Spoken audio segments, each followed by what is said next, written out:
Sveiki! Zināt, ka Latvijā ir tāds amats kā valsts prezidents, ko pašlaik ieņemot kāds Edgars Rinkēvičs. Par šiem pienākumiem saņemot fantastisku algu, reprezentācijas izdevumus, vēl visādus labumus, ieskaitot pat veselības apdrošināšanas polisi, kurā ietilpst pilātes, joga un kas tik vēl ne. Sakiet lūdzu, kad jūs pēdējo reizi atceraties manījuši šo te valsts prezidenta amata ieņēmēju, izsakoties par kādu sabiedrībai svarīgu jautājumu un paužot valsts galvam atbilstošu nostāju? Visi zina, ka Latvija krīt parādu jūgā. Esat kaut ko dzirdējuši Edgara Rinkēviča izsakāmies šai sakarā? Visi zina, ka Latvija fantastiskos apjomos izķiņķelē un zaudē Eiropas naudu. Nākamgad tas būs gandrīz miljards. Esat kaut ko dzirdējuši no Edgara Rinkēviča šai sakarā?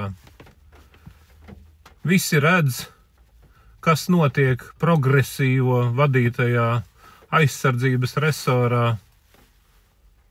Esat kaut ko dzirdējuši no Edgara Rinkēviča šai sakarā? Visi redz, kas notiek ar Rail Baltikiem, Air Baltikiem. Esat kaut ko dzirdējuši no Edgara Rinkēviča šai sakarā par vēl vienas progresīvo vadītās ministrijas neiedzībām? Galu galā mums ir Edgars Rinkēvičs, kuram tā patīk fotografēties ar sunīšiem, kaķīšiem un citu dzīvo radību.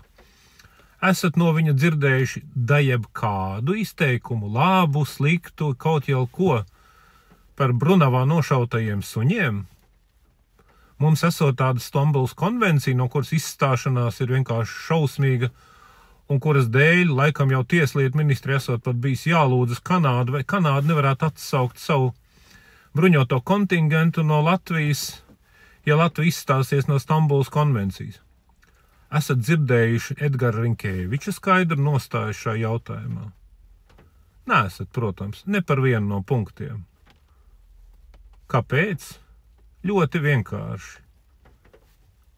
Esošais vienotības vēzis un progresīvā sarkanā sērga ievēlēja prezidentu no sava vidus.